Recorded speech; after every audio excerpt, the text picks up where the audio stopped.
नमस्कार मित्रों, आपका स्वागत है आपके अपने चैनल साधना रहस्य में।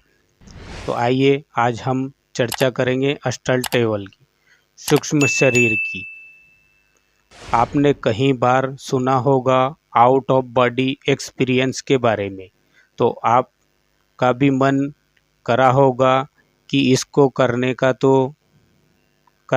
तो आज अस्टल टेबल के फायदे और नुकसान दोनों की चर्चा करेंगे और इसको कैसे किया जाता है इसकी बात करेंगे। बेसिक क्या होता है कि आप अपने इस शरीर से निकलकर अपने को अलग जान पाते हैं और इस ब्रह्मांड में अलग लोगों की यात्रा कर सकते हैं। आमतौर पर हम सब लोग अस्टल टेबल जैसा एक्सपीरियंस करते हैं और अलग आयामों में घूमते हैं भी हैं, जिसे आप सपनों की दुनिया कहते हैं। सपनों की दुनिया भी एक अलग आयाम है जो जागने के बाद झूठ लगती है और जागने के बाद आपको लगता है कि ये तो सपना था, अरे ये तो झूठ था। पर वो झूठ तो था, परंतु वह कुछ समय के लिए तो सत्य लग रहा था। पर आपने सपने के बाहर आने जागने के बाद जाना कि वह झूठ था। पर जब तक आप उस दुनिया में थे तब तक वही सत्य था। पर जागने के बाद तो अभी आपको यह दुनिया सत्य लग रही है। ये उस समय वहाँ नहीं महसूस हो रही थी। सपनों की दुनिया में और अस्टल टेबल करने में बस इतना सा अंतर है कि जब आप सपनों की दुनिया में होते हैं तब वह आपके लिए आधा सत्य होता है, यानी जो आपका अस्तित्व इस दुनिया में, जो आपका नाम और शरीर है, कहीं बात को आपके सपने में नहीं होता और अपने असल बोध का अस्तित्व भी नहीं होता है। सपनों में केवल इतना बोध होता है जो अनुभव कर रहे हैं केवल वही आपके लिए सत्य है। पर आप अस्ट्रल टेबल में अनुभव करते हैं वो होश पूर्वक करते हैं। आपको इस दुनिया का भी पता होता है और इस शरीर का भी पता होता है और आप जो भी अनुभव करते हैं वो होश पूर्वक करते हैं। आपको इस दुनिया का भी पता होता है, आप उस लोक की यात्रा कर रहे होते हैं उसका भी पता होता है। तो कुल मिलाकर आप अस्टल टेबल आप होश पूर्वक कर रहे होते हैं, होश में रहते हैं। असल में आध्यात्मिक यात्रा की ऊंचाई आपके बिलिंग पर डिपेंड करती है। जैसे आपकी पूरी मान्यता इस शरीर पर है, इस संसार पर है, तो आपकी ये मान्यता, तो आपको ये इस शरीर इस संसार के बारे में मान्यता देता है।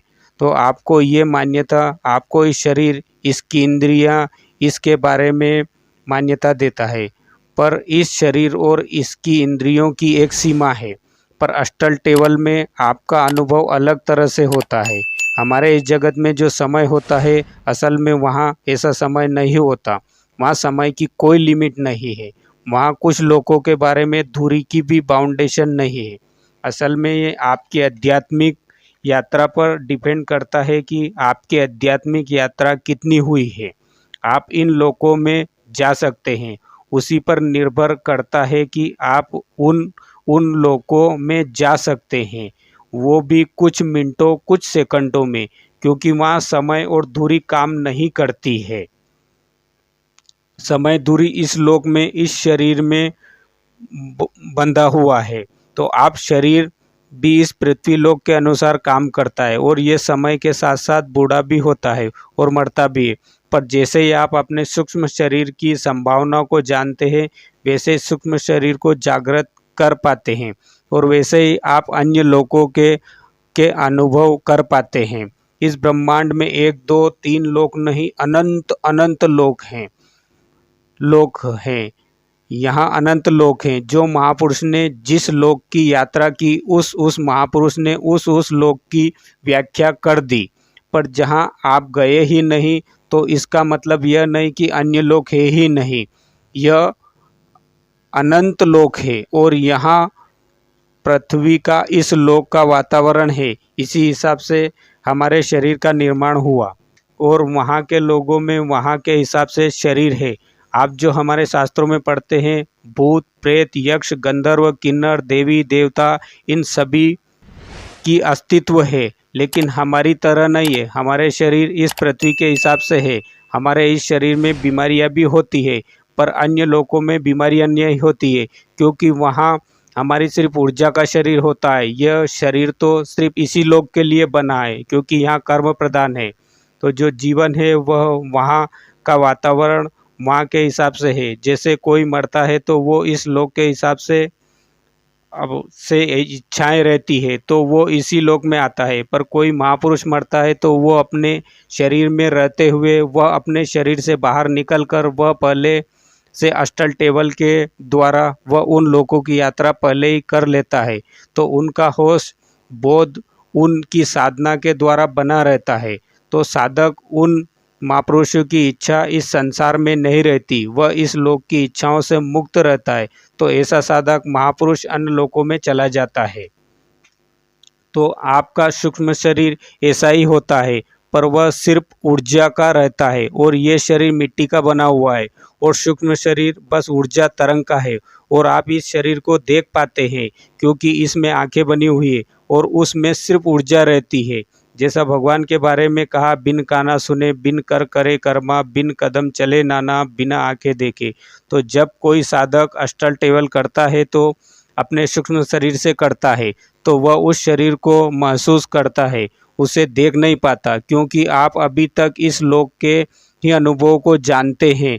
तो आपके अनुभव इसी संसार की तरह है, पर आपको सूक्ष्म शरीर के लिए किसी तरह का बंधन नहीं है। जैसे दीवार, पानी, हवा, अग्नि, किसी का भी असर नहीं होता, वह चाहे जहाँ जा सकता है। अष्टल टेबल दो प्रकार के होते हैं, एक इच्छा के द्वारा, बिना इच्छा के। जैसे आप नींद में हैं और कहीं निकलते हैं और घूमते हैं, आपको इस लगा रहा होता है कि आप सपना देख रहे हैं, पर आपको होश आ जाता है और आप दूसरा अष्टल टेबल आप साधना के द्वारा करते हैं। और अब बात करते हैं अष्टल टेबल के क्या फायदे होते हैं।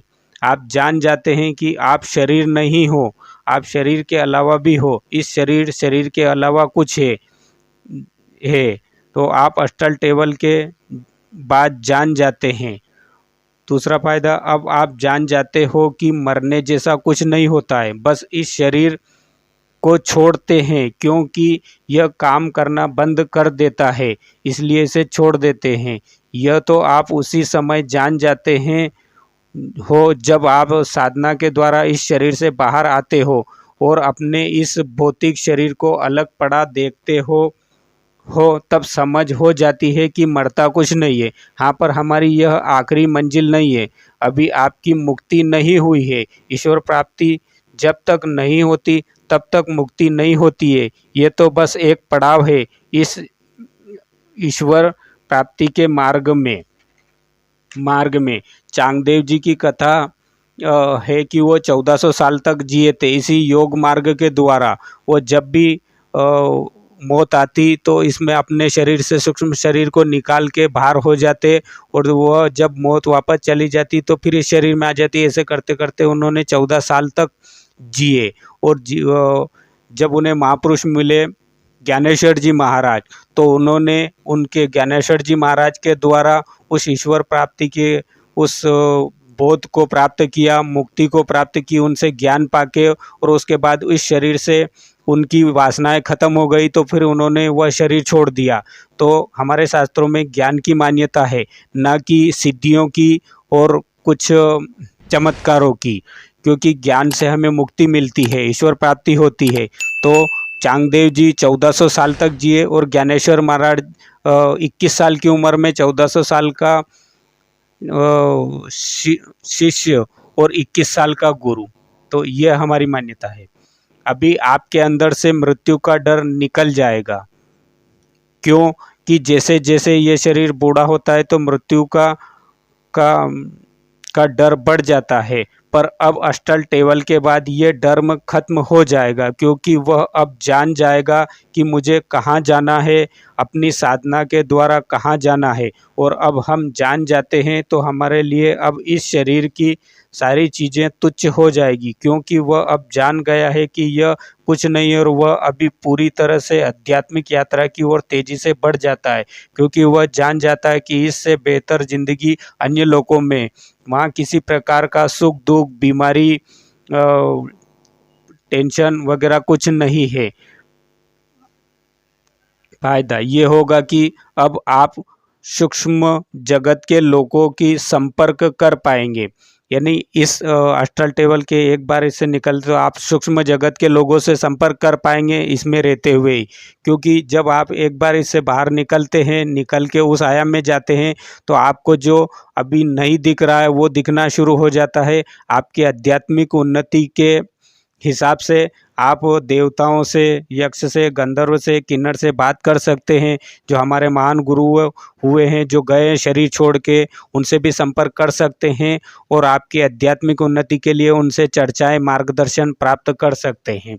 यह अस्ट्रल ट्रैवल की ही ताकत है।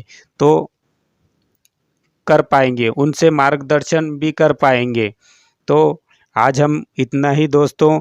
अब आओ हम समझेंगे कि आपको अस्ट्रल ट्रैवल के और इस आउट ऑफ बॉडी एक्सपीरियंस के बारे में कुछ समझ आया होगा और आप जान पाए होंगे कि मौत जैसा कुछ नहीं होता है, सिर्फ हमारे शरीर बदलता है, जैसे गीता में भगवान कृष्ण ने कहा है। तो ये आप अपनी साधना के द्वारा आप इससे निकलना चाह सकते हैं। तो हम अगले वीडियो में इससे कैसे, इस साधना को कैसे करें और कैसे इस निकला जाता है और किन किन लोगों की यात्रा कर सकते हैं, तो हम आगे वाले वीडियो में जानेंगे दोस्तों। क्योंकि यह वीडियो बहुत बड़ा हो चुका है। तो अब आप मिलते हैं अगले वीडियो में। तब तक आप स्वस्थ रहें, मस्त रहें और अपनी साधनाएं करते रहें और परमात्मा के तरफ बढ़ते रहें। तो नमस्कार दोस्तों, जय श्री राम, जय श्री राम।